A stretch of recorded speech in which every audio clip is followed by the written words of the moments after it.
Okay, that's a prolonged opening. Welcome to episode 23 of the Byronic Compendium. Once again, riding shotgun with us is Bryan Smith. Yay! The mix engineer, the producer, the player, the whatever you saw in the intermission from the episode 22 were entered Bryan Smith. In the intermission, I put the video of you guys in the studio. Tracking. Oh, yes. So it's always neat because I think it might be the only time that we have on film someone actually playing a note for one of his albums. Yeah, that's it. Hey, yeah. I could hear the note that I've heard so many times. So, let's say it's June 14th, 2020. We're still under coronavirus lockdown, somewhat, not entirely. Brian's a father of young children. How is it for you guys? Do you guys keep track of that? Yeah, well, you just stay home a lot and go outside and stay away from people. And it's just the four of you? Yes, just the four of us. Do they have a couple of little playmates they hang out with? They did when they were still in school, but now it's they're not. And are they going back to school? What's the deal? Like, It sounds like it's up in the air still here right now. Still? So yeah, so No. well, they're gonna try and do September, but I don't. Oh, think Shiori. that's gonna happen. So anyways, enough of coronavirus. I'm getting tired of it. The protests in the States are still raging. You hear yesterday in Atlanta, cop shot dead another guy. Mm-hmm. He grappled with the cops. He tased them. He's running away and they shot him dead. It's not going anywhere good quick. So maybe we'll just skip over that one too. The sports, I see that Major League Baseball, they had an agreement to start the season. Players have rejected it, so I'm not sure if there's going to be any baseball, which is too bad. Yeah, well, nobody cares. How about, my new, I'm totally prepared here. My new song, I like, It's good. telling Byron that, It's really good. here's another plug for Apple. I downloaded 10.5 Logic, and it's incredible. That's Well, it. there you go. That's yeah. it right over there. So I, Can't see it. spent like 3 hours just grabbing loops at random, throwing them into the timeline, and before you know it, I have a song I really like, and I was telling Byron that it all started first with us listening to Rick Busted. Matter of fact, I'm going to put Busted right here. Shake that. Look out. Look out, Johnny. Look out for the man.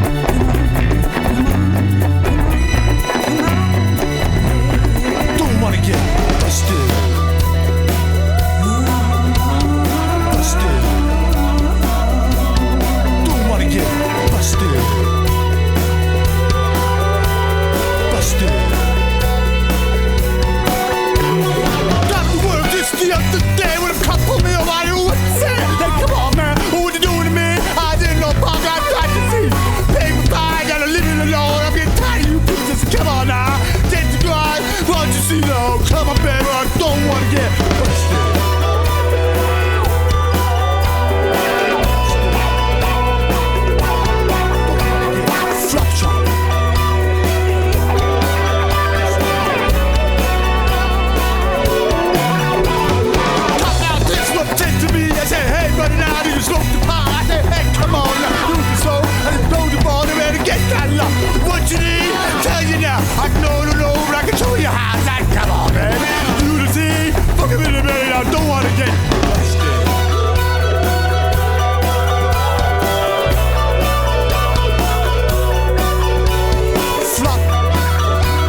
Anyways, it started with this crazy little whistle sample I heard on the Logic. They have just kajingle of This is what loops. Scott used to use, I think, a lot. Yeah, and I originally didn't like it too much. It seemed a little weird to work, and I was so used to Pro Tools, like all of us, that I just went, I don't get this Logic thing. But I did see, like, for, songwriters and home guys, that, wow, this is a godsend. So when I was re-looking at changing from Pro Tools to something else, I looked at the PreSonus stuff, I looked at Cubase, I looked at them all, and Logic, and I just thought, for $300, lifetime updates, a huge loop library. Now, even before 10.5, it was good, but now it's ridiculous to easily come up with stuff. Like if you can't come up with stuff now, maybe you should be. Maybe you shouldn't do maybe this. digging graves or something. I must say though, the whistling part really evokes something to me. I sort of get together with a few guys from high school, and I get to play bass.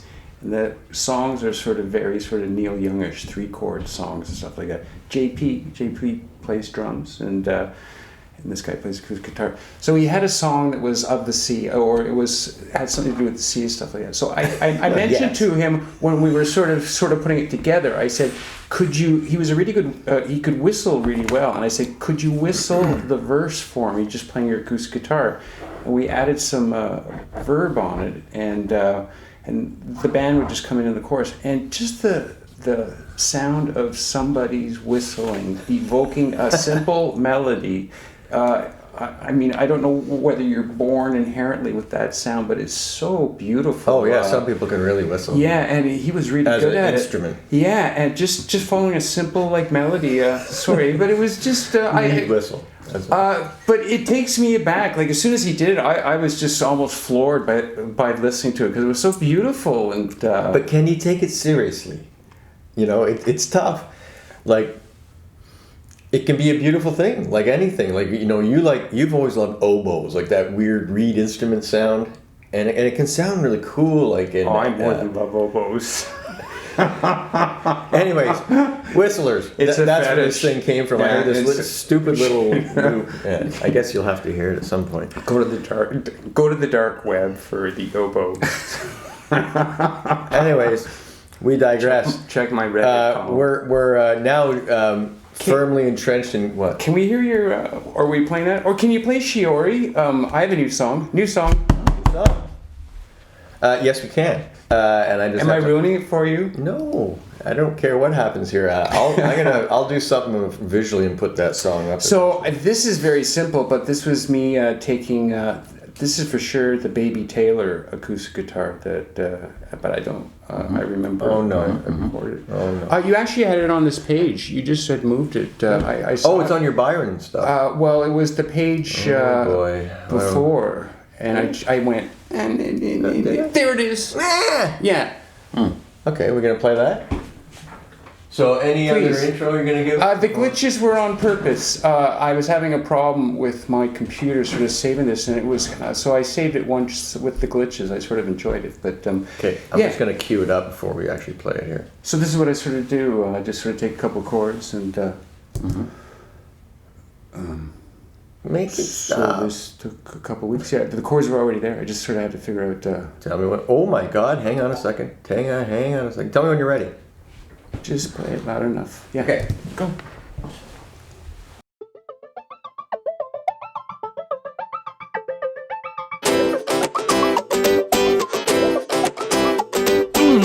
The world stopped and I kept going on. The world stopped and I kept spinning on. The world stopped. I'm locked out. I'm locked out of life. I locked myself out of love. Geodesic my mind. Come with me and hide away and dream. The world stopped and I kept spinning.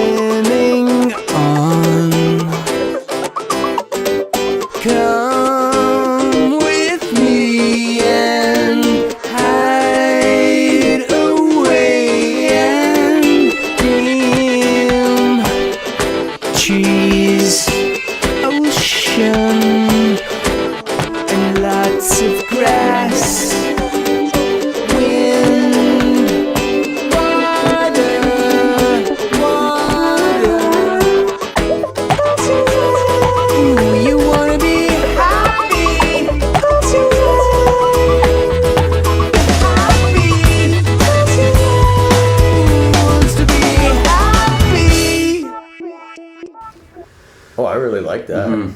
Thank you. Yeah, I liked it's it too. I tried to keep it very simple. That was from one of our sessions. Yeah, I don't know if you remember. I recognize some of this stuff, but I mean, like sometimes a lot of it Yeah, kind so of, I've never heard that. Never. Like. yeah, so I just heard this little chord pattern. I just said, well, I can put some sort of lyrics in it. I've been locked out. We've all been locked out, eh? Locked out of life. The world stopped. Tell me if I'm crazy. On. I mean, stop. It stopped. I didn't hear as much like Susie in that, if there was any. It's just me. Okay, good. That adds to my point here is that sometimes I think because you like to use the female singers and you only have what you have of them, so you're reusing stuff. This to me sounded like you letting go, going, I don't need them. This is just going to be me. So you aren't encumbered by anything that pre-exists as far as musical. And I loved it. That's why I say this sounded somehow different, and I loved it. Maybe I don't want to hear their voices now. I don't know. That's just me. And you singing in a slightly lower register at the opening, I really like that. Well, I found it interesting that this is a reaction to what we've been doing, listening to my stuff from previous, and it makes me want to use my voice in different ways, not use the high register as much.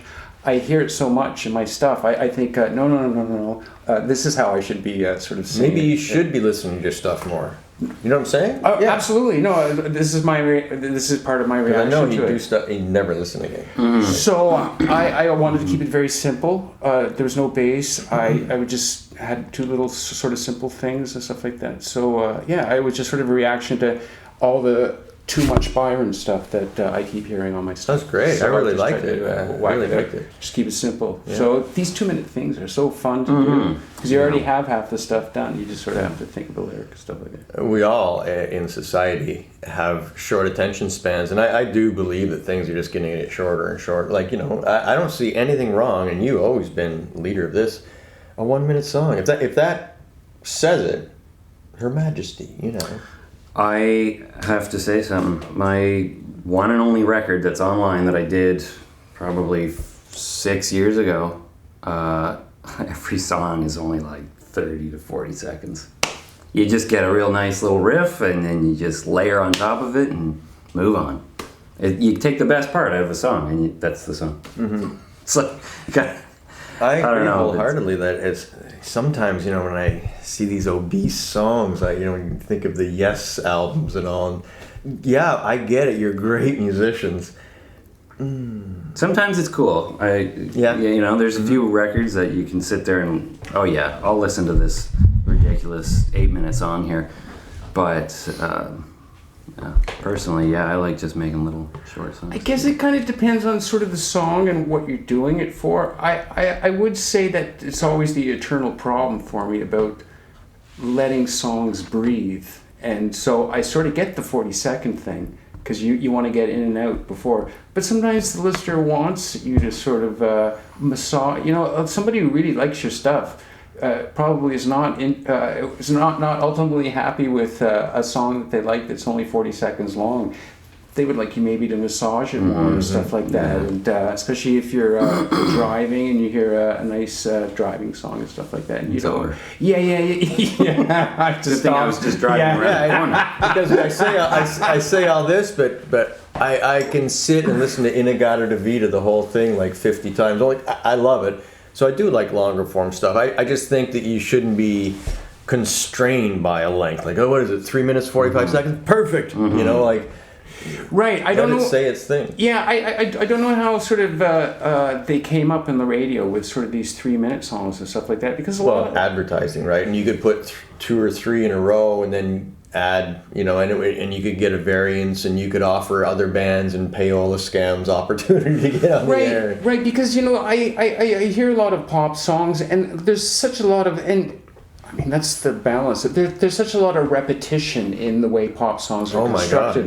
Whether you go through 3 or 4 choruses. But repetition is important to the ear and to the listener, right? You have to establish something. You have to get them sort of hooked. Right, so that's the big thing. So, but so you're trying to hook people, but they are very sort of like repetitious in their. They have to be, because they're so truly musically simple that by repetition you did like it. I always say like you can take the crappiest song in the world. Oh, I don't know, like any Kinks song or anything. And if you hear it 100 times, eventually you're gonna start tapping your toe to it. And that's how they push crap down your mouth. Right. So technology also interfered in how people consume their music. So in the Go too far sorry, away. I'm sorry.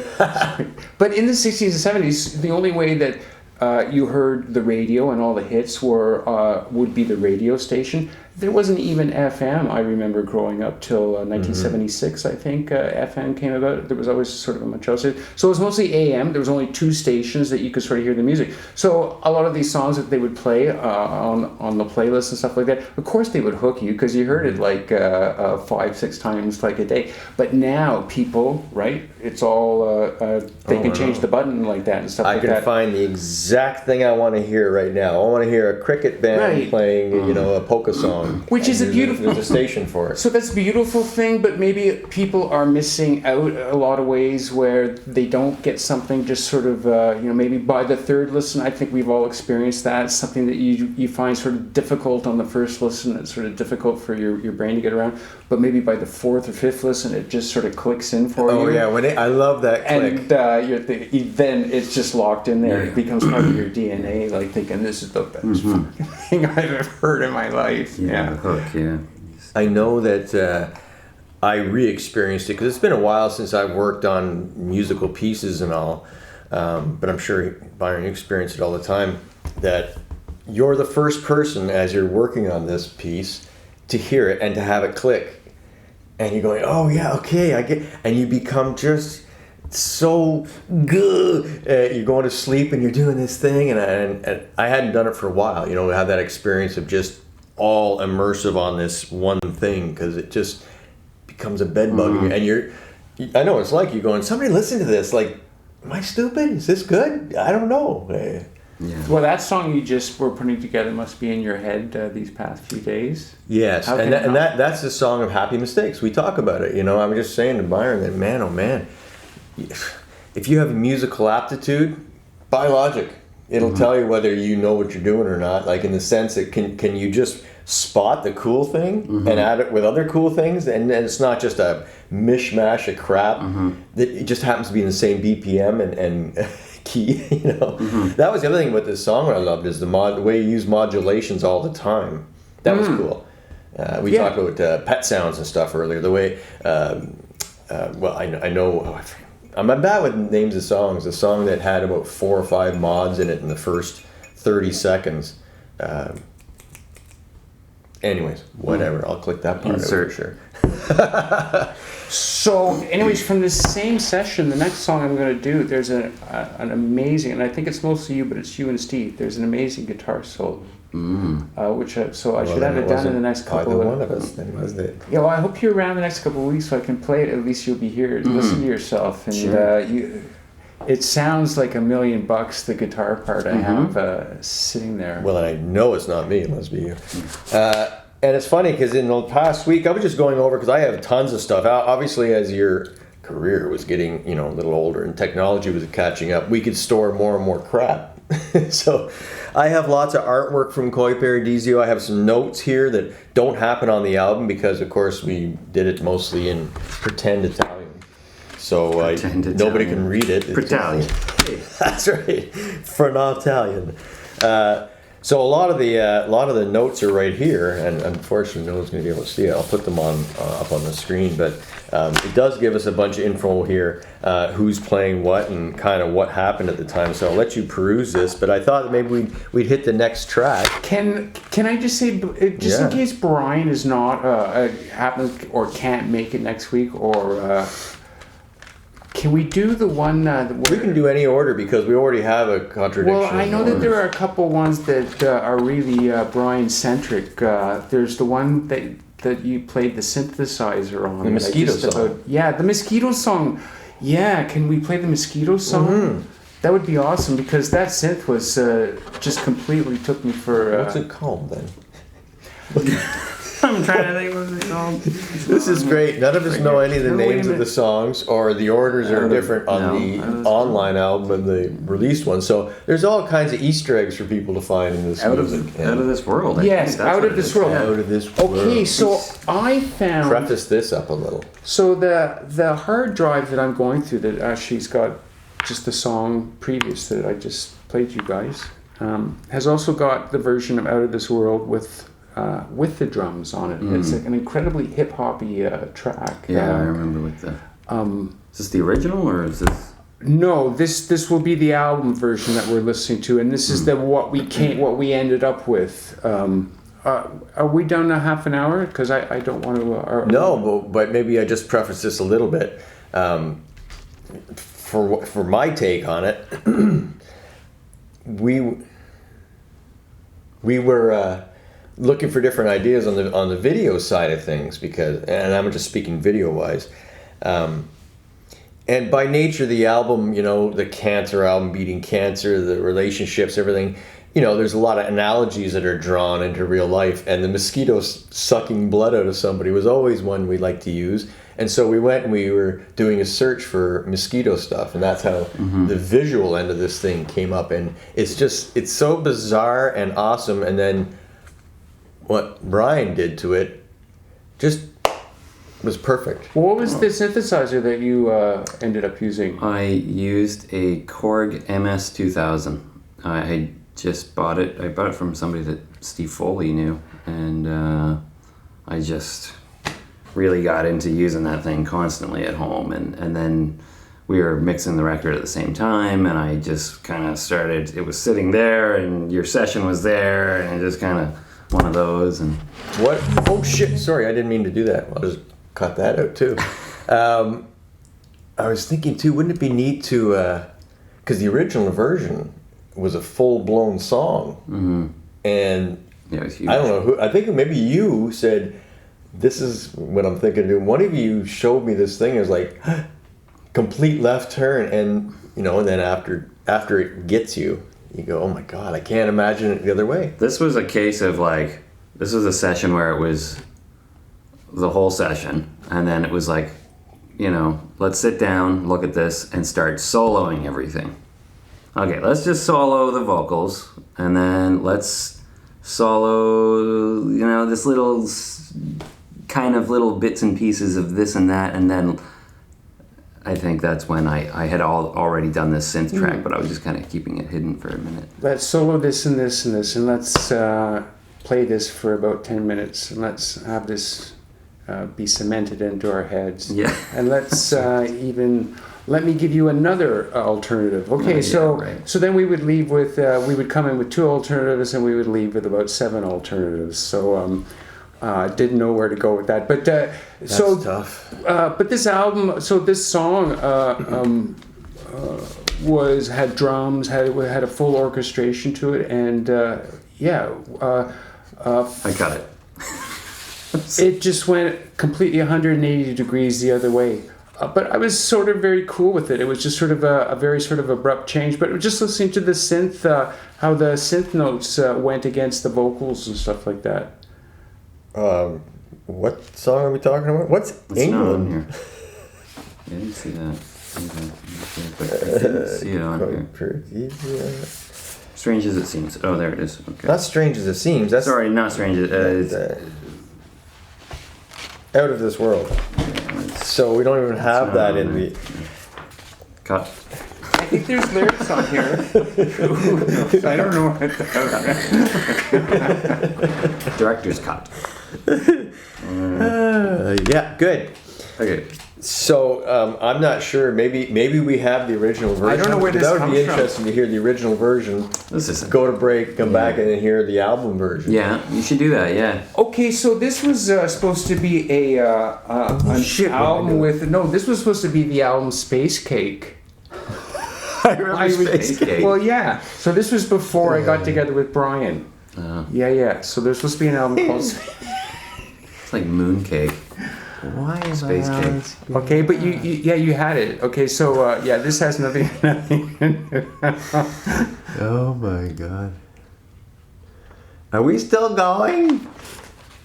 Byron music, because yeah, assorted koi tracks. Let me see if I have. Oh yeah, I like the number approach. That's good. I'm sure it's there somewhere. I can cut all this out. Don't you worry. It's gonna be right on the floor, editing room floor. Well, basically, that was kind of a short first half. If I can find the original version, I'll put it.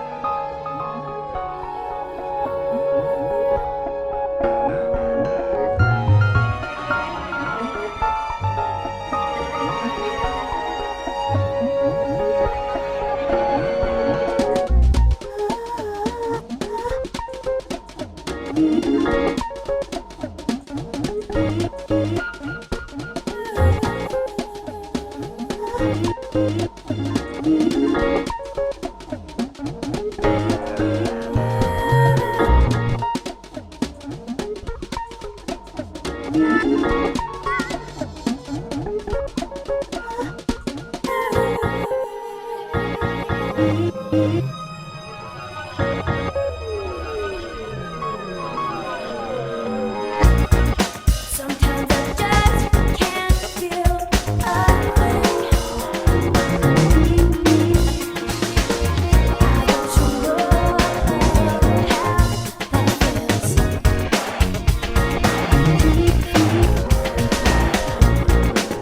Sometimes I have to let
He just made like a little lounge bit to it. That was really good.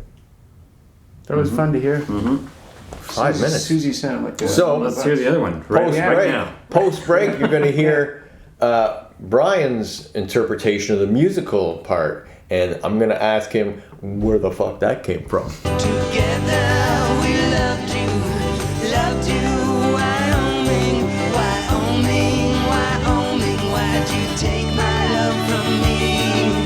Why, Wyoming, why'd you do this? Wyoming, why, Wyoming, why'd you do this to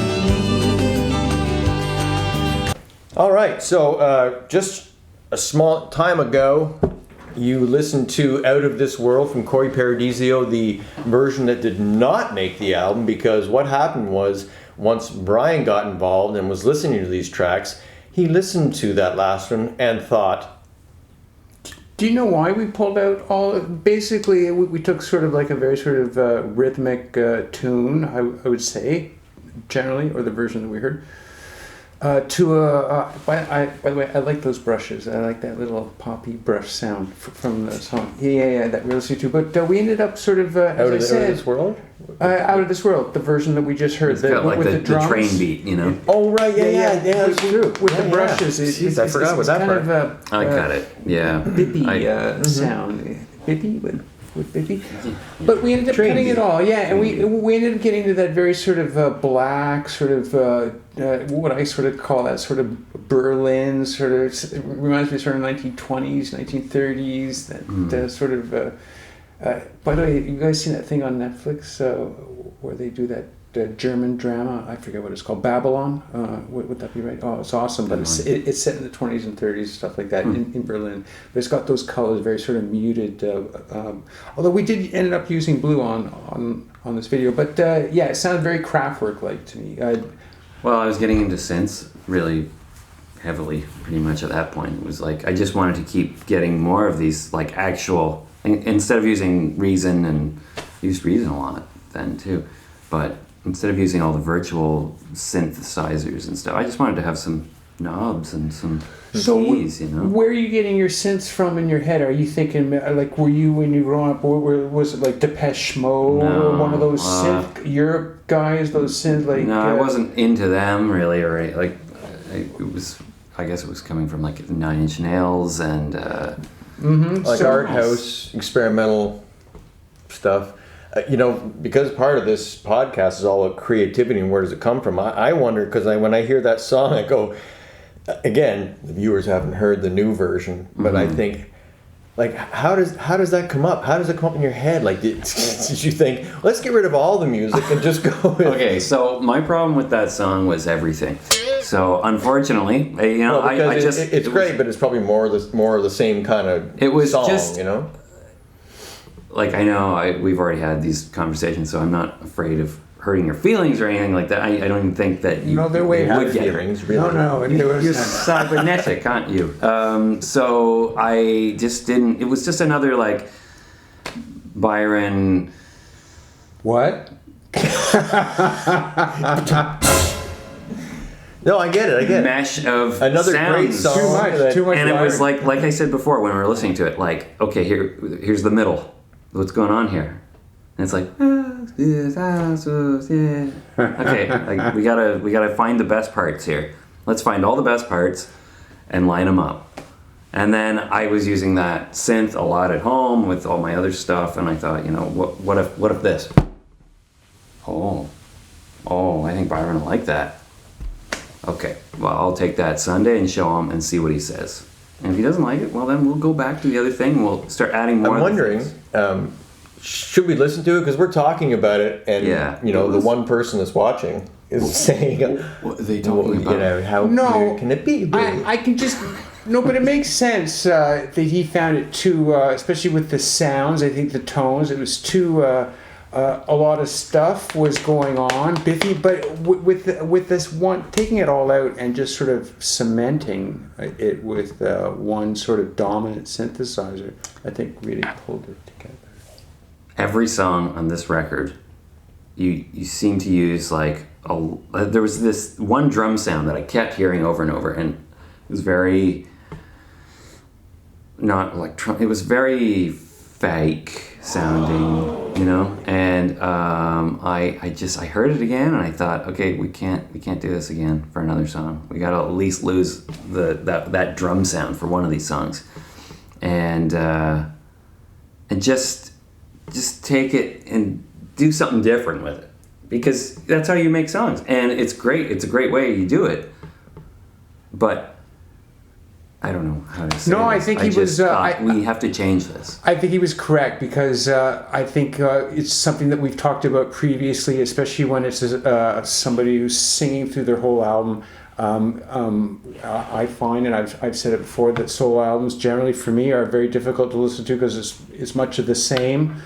Making an album, you want to do 9 or 10 songs. It's really tough to make for me, especially me, to make an interesting album when it's the same singer through the whole thing.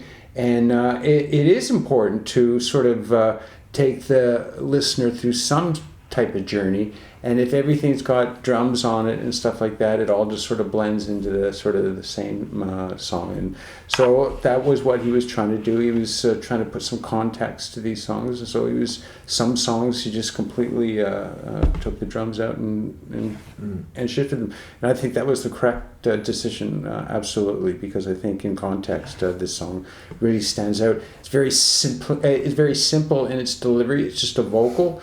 And it's got a simple visual with mosquito. Now, this mosquito motif was floating around previously. Your friend had had done a picture of a mosquito. Do you remember that? Yes, Dave Sheridan. Right, and so you had sort of thrown that at me at some point about a possible motif for the album. It is on. Yeah. Sort of irrespective of, right. It's that image right there. I know you can't see it. But it's that's really blended into the background. I'll put an image of the original here. Right. So the mosquito to me was very much. See the mosquito? Oh, yeah. Mosquito yes. and this layer of skin. Yeah. So I remember this. Yeah, Right. yeah. It's cool. So it was very simple for me to have cover. the That's the cover.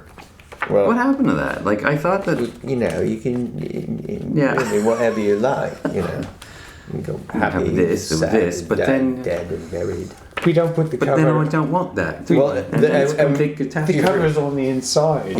If you remember, No, that's the way it should. we had about 4 or 5 different designs because we had it laid out for a digipack, which is the cardboard Yeah. deal. So we had a few different designs, and I'll probably throw them up as we listen to one of the songs here or something. Nonetheless, The cover's on the inside. I mean, that's correct. it's reversible. It's so like much a more jean black jacket and- with the pink inside.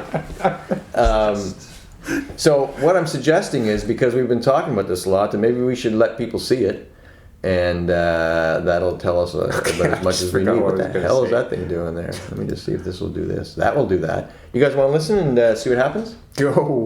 Okay, this is Bryan and Byron on their reimagined interpretation of Out of This World. Without mercy, without forgiving, without love for the living, without no faith, it's a fool's parasite's delight. Tell me you still really love me.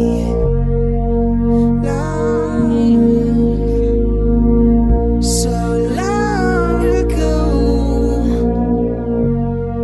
Sometimes I have to back away, run away to know How that feels.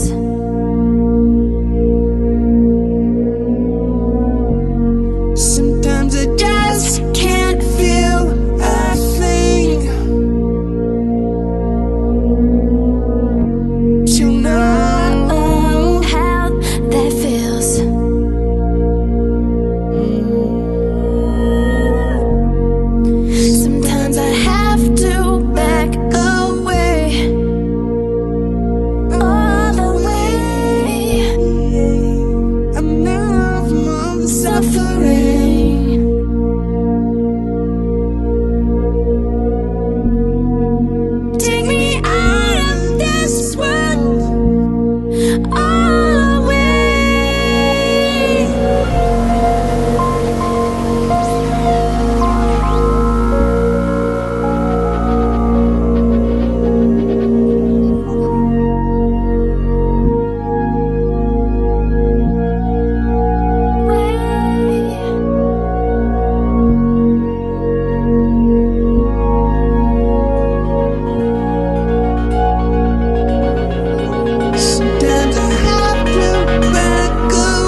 That's great.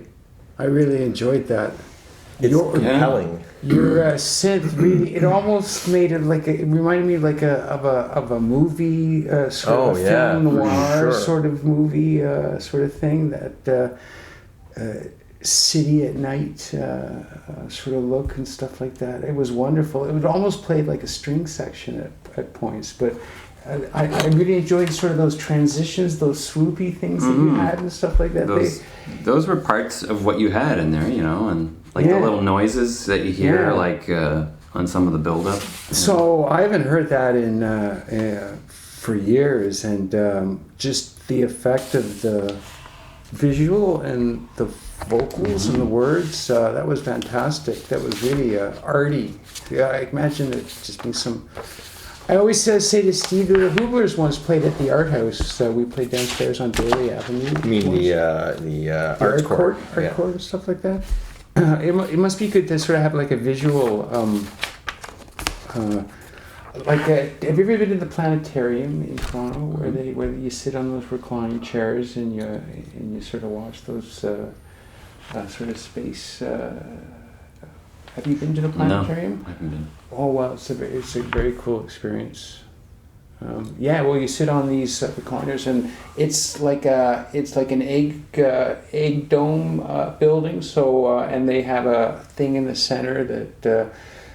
So I remember a couple times they would have your whole field of vision would be space and stuff like that.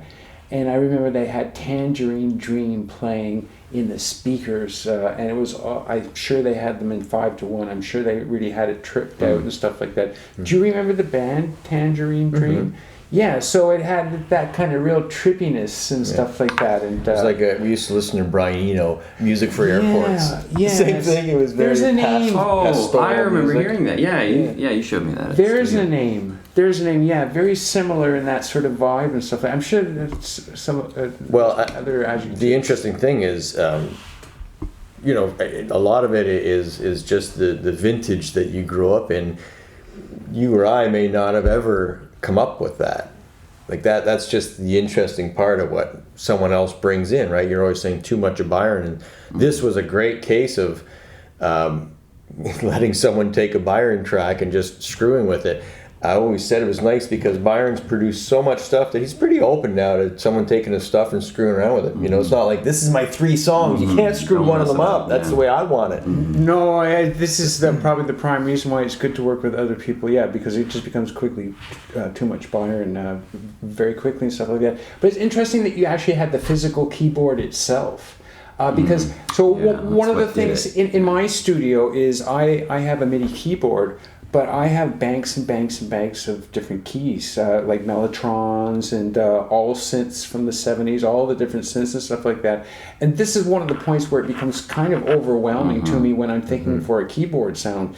I don't know what half them. Sometimes you go into these type of synths from the 70s, and they have Mark IIs and Mark IIIs and Mark IVs and stuff like that. I don't know what and it just becomes overwhelming. As opposed to actually having a tool that's sitting in front of you that you can just plug in, and it sort of is what it is sitting in front of you, and you use it. So there's sort of a random thing, but When you start talking about like the envelope filters and stuff on things, you can get to a point on some of those analog things where you create a track and you go, "There's no way I can recreate No, that." that's like the other thing, yeah. that track, I'm gonna have to bring that track soloed with me to every show yeah. because I can't make that sound again. Yeah. So having sort of limitations, but good limitations available was good. It was nice. Like, how many synths did you have at your disposal? Was it just because you had that synth and you were sort of looking I at it think going? I just got it and I was in love with it, and I just wanted to bring it in on your record somehow. And Oh, it so awesome! That so just awesome. seemed Yeah. to be a good Yeah. spot to do it. Yeah. And I think I would have been completely overwhelmed if I was asked to sort of put a Berlin sound, because I wouldn't. Yeah, these computers can be so overwhelming in a way. that was the too many choices. thing. There was just too much on them. I mean, it's great, but. Yeah. And did you ever think like, this is so left field even on a Byron album Yeah. that yeah. I wonder how he's going to take this? Well, we used to solo stuff, like I've said a million times now. Like, so I kind of thought, like, we would just sit soloing and stuff and giving you a track of mostly a soloed instrument Yeah. is 2 different things. Well, I'm not sure if we we did this. Well, I recorded it at home, and then we must have listened to it at the studio. We did. But I'm not sure if it was like, okay, I have 2 sessions. I have like a mixed session of your original, and then I have this. Maybe I just sprung it on you. I don't know. Probably. I don't ever remember. I was always pressing him to fuck with my songs anyways. I don't ever remember. Like, it was very much exactly like that. I remember in the beginning, I was like, okay, here's like a little rough mix. No, that's not what I want. I want something else. And it's like, what do you want from me? I was actually trying to steal his talent, I think, in a way, because Aren't we all the time? No, absolutely. But I recognize that because it's always too much me, and I think even back then I recognized it's just too much me. Get me out of me. And like, it would have been better if I was in a band or something like that. Like, because like It's like a band thing. Yeah. So I'm just pressing him, like, get me out of my easy chair and stuff like that. So yeah, I don't ever remember saying to Bryan, it's going to be like this or something like that, or maybe like once we were sort of like I was sort of saying this was sort of what I was thinking, but I can never. I always remember trying to push him to do more. Yeah. Absolutely. And would you have any, I guess, more, not that you have an issue with anybody doing anything, but would you like prefer that someone keeps your vocal integrity together or the musical? I think you'd like them first screw with the music. Yeah, well, I think so. I was only going to give him so much, right? So I think in my head, I sort of gave him the tracks, and then I said, okay, try and do your thing to him and stuff like that. His vocals were already processed anyway. It couldn't do anything to them. Like, the tracks were like processed, just the cutting them up sequencing, and stuff. Yeah. Well, that's what I did with Out of the Snow. What is it called? I don't know. Stranger Than It. Yeah, strange as it seems. Strange as it seems. Yeah. That one was like I think the end of that song is now in the beginning, and it just got reversed like that. But yeah, so in my head, all I was doing was giving him like what we see on that screen there, building blocks, and the pieces, just put them together. Just put them together and stuff like that. And it only worked out twice, I think. It's interesting because you think that, I know you're not the same as other people, but a lot of songwriters would say, yeah, do what you want with the music, but I wrote those lyrics in that order. I want them delivered that way. I'm finding, I was saying to Byron that as he's going on in his career, lyrics have a point, but it's becoming much more opaque. Like, he's just sort of throwing in phrases that circle a meaning. Don't exactly have to go. Yeah, instead of saying, I walked down the street, I did this to him. Like, but you do love those old fantabulous things from the 50s where they would do that in the songs. I was walking down the street, I met Bryan, he said to me, what kind of guy are you today? When you're just going like, the moon's a balloon, what's that supposed to mean? So I guess it's more prone to being dicked with a bit because it can still mean the same thing. It's not, I don't want to say it's not like Plain a hard as thing to an do. idea. It is hard. It seemed like it was like, it took a long time to just kind of take all that stuff out and he would decide what to keep, So he was sort of doing what I did on my 2 previous albums, where sometimes I'd have 100 things going on, but I always discovered if you just sort of take out the 99 things and you get everything start soloing and unsoloing. There was always a song sitting underneath all that stuff. And there was some really nice songs sitting underneath all that stuff. Just nice, simple melodies and stuff like that. And I think that was part of the process. He just kept saying if you took out all this stuff and doing it in British accent, I think that it's a nice little song. Yeah, like there was, so there's that one tune, De Profundi, I think. And it's just like it was like the tail end of something else, I think. And we just found these little things and we didn't want to get rid of them. So we still kept them and just inserted them. I guess they're actually tracks, but they're kind of just like, I don't want to call them filler, but they're in between songs, just because they were too good to get rid of. Like you wouldn't have got rid of them, but I'm just trying to think which ones were they? De Solis. Yeah, play that one. That should be a good out. That's one. Can we play that one? De Solis. In today's episode? Yeah. Of course. Do we have another? We have got another. Just to keep within our. We have no thing. network telling us how long this show. We could do it all day if we want, but No, but Our one viewer would probably cancel out, but yeah.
Space of sounds. There's a video that goes with that, I believe, as well. Sort of a space. Yeah, we space just video. played the audio part here. So it'd be like a space arabesque, I would imagine, just dancing in space and stuff like that. But yeah, The trombone or E flat horn, whatever part at the end there, reminds me of Close Encounters kind of thing, you know? Yeah, well, a big film for me, a film I have at home that I have on a loop in the background at different points of the day when I'm in the studio and stuff like that. I love, because they used music that was part of the way that they communicated with the absolutely. aliens. That's what I was saying. Absolutely. So that's probably where those sounds, just sort of those sort of blasts of sound come from. But I think because it does evoke that spacey. Remember I told you a while ago about the Lydian mode, and all film scores use the Lydian mode because it has, again, I'm not a theorist, it has some flattened note in the scale that creates that sense of wonder immediately. You know, it's like D mono being the saddest key. Lydian will give you that spatial, big cinematic feel, you know? And the second you go into that spacey twinkles and it's awesome. I could follow that stuff all day. Yeah, it is crazy, and it is crazy once you get involved in sort of some of those scales and stuff like that. In the world of those scales, it was or like modes. Right when we were talking about the bass player, Pet Sounds, Carol Kay, and she was talking about she was part of the Wrecking Crew. They were I watched that movie. So great musicians. So she was talking about the way she figured out how to make her way in these sessions was to learn a lot of the different tones and stuff like that, or scales. Now, like, I'm not quite sure what the nomenclature was. Like you said, which was Modes? Yeah, like modes. Like modes aren't scales. They're certain circular groups of notes that you can play that evoke a feeling. Right. So she was playing like what That's like, horrible. Sorry, don't. No, but she was playing like within. You said this. Yeah, but she was playing like within these sort of a certain scale or modes, Lydian boxes. or I don't know what you want to call them. But there was one where she had like all ninths and stuff like that, and you can just sort of bury yourself. She's a monster music brain. Yeah, but See her playing guitar, like. Right, but that was sort of the key for her to figure it out. Once she sort of figured out the sort of scales or sort of the world of these different sort of parallel universes musical universes. It sort of clicked for her, and she was able to sort of play in any session she wanted to. And she played a couple songs that were specific to some of these tones. It was wonderful to hear her sort of trip out. And you can hear the chords in the song. You can sort of hear them in the head because just the notes she's playing, it really leads you on and stuff like that. Yeah, It's interesting, that difference between like classically trained musicians and people mostly like us that just play with feel and By ear, yeah. the other part, yeah. Well, it's an interesting question about people that do. So how much theory do you have, and how much do you think it would affect your musicality if you had some sort of basis for your music and stuff like that? And it is important in some way because your template is your audience, and your audience has certain expectations and stuff like There'd that. be some musicians that would say it's akin to driving while being blind. You know, people who have that skill. I mean, it's got to be a wonderful tool in your back pocket, because we know great musicians that come into sessions and we say, try, like, be a secret agent guy that's in Hawaii playing, a slide guitar, and they can do that by just certain intervals of notes. You go, oh, that's it. And that I would probably take 3 days to stumble upon a little riff that I would sound like it. You know, I mean that. Do you have much theory in your Zero. Does Zero it affect theory. You know what? Do you I've wish you zero. had some? No, in not some really. way? I never. You're stupid. Yeah, I know, right? Yeah. Whoa. You know what? I've seen people who are trained, and you ask them to play something like kind of like this, and there's like, can you write it out for me? Oh, there's that. Like, no, but I mean, can't you? I guess it's hard to understand if you don't read music why someone couldn't just make something. See, up. I would think those are more musicians that grew up, maybe not totally musical, but their parents made them take piano lessons in theory, and so they end up learning it because it's like math. You can learn the combinations of notes. There's only 12 of them in different iterations and scales and modes and whatever you want, and they can spew it back to you and all, and they can play a piece because that's what this piece tells them to do. You know, this is where I pick it up, this is where I let it go. When that's what I love about just the ear musicians, because we loved music growing up, we were going to do it, and we had it in us. And I say us like as it's I've got something in me, but that's the difference, right? I mean, it seems to be a little more of a heartfelt thing with the ones that have to try harder. Yeah, well, it's not like, oh, we'll just open this book and okay, that's what I'll play right there. No, well, why don't you just use your ear and just listen to what it needs instead of. So my It has to experience, would those be classical people that would ask you to sort of write it out and stuff like that? Yeah, well, they would have. I'm thinking of one person in particular, and he was a horn player, French horn, and he just couldn't do it. It was like, okay, this is the song. We showed him the song. It was like, okay, we just want you to do something, just improvise. Yeah, riff. He just didn't know. He didn't know what to do. Isn't that funny? It was so strange. It's just kind of like, haven't you ever like pressed a few keys on a keyboard just to find the right key? You know, like, I don't know. Just that. Do you not want to do this? Is that it? Anyway, I don't know, but Well, I find I've had that similar experience. I have found though that for sure that they need to be led as far as the notes and stuff like that. But when they do improvise, what they do is they improvise between the written notes. So you actually have to write down the notes, but within those notes, that's when they start doing their own interpretations and stuff like that. So it's a lot more, as opposed to just saying go and like just play what you want. Yeah. So they do it within within the notes. And then sometimes it seems like they're actually having fun. It's kind of like when you're done, oh, well, I really like that. You know, like, okay, well. Well, it seems slightly repressive, doesn't it? Yeah. Like it seems like sort of like orthodox Hasidic sex or something with the sheet over you. You know, you're kind of like going. You can play anything you want. You know, go for it. It's fun. Make it up as you go along.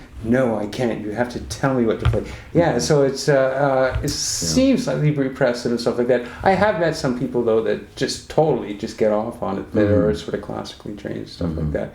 And actually they enjoy it because it's their only few sessions where you just say, do your thing, man. Yeah, I don't really care. That's it. Well, again, it all comes back to creativity. You know, where does it come from? Where do you find it? And maybe that's it. There's some magic combination of skills, knowledge, and just raw creativity that comes together to make these tracks.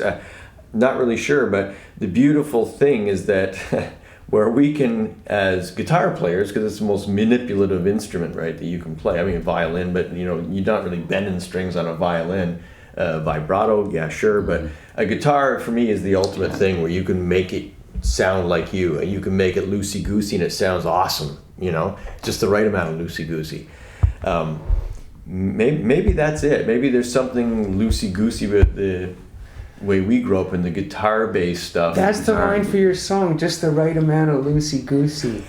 For your whistling walk, just the right amount of loosey-goosey. Oh. When you wear your flare pants and you're walking down Wood Glen, and you just the right amount of loosey-goosey. Just right to the side. No, just the right amount of loosey-goosey. Just the right amount Speaking of loosey-goosey. I didn't show the fans at home Rick Busted, so I'm probably going to drop this in right here. Please. Because that was part of the impetus or my whistle tune. Because Yeah, right. when I heard, Yeah. frickin' it. Yeah. I'm going to do my own Philadelphia smooth sound. Anyway, so Amount of loosey-goosey. I think that's probably like these episodes are getting longer and longer, so we'll know like through attrition who was really finding these interesting. That was episode 23 of Koi Paradisio. Hopefully we can keep enticing Bryan to keep coming out. Yeah, that's awesome that Bryan comes out. So between the three of us, we'll have to remember which songs we've listened to and which ones we haven't. Fun to listen to though, eh? Yeah, no, definitely. I agree. Nice. Send all your hate mail into these guys. Yeah. You know, I got nothing to do by putting the shows together, but that's episode 23. Loosey-goosey. Thank you very much, Loosey Goosey. Oh, please call the song.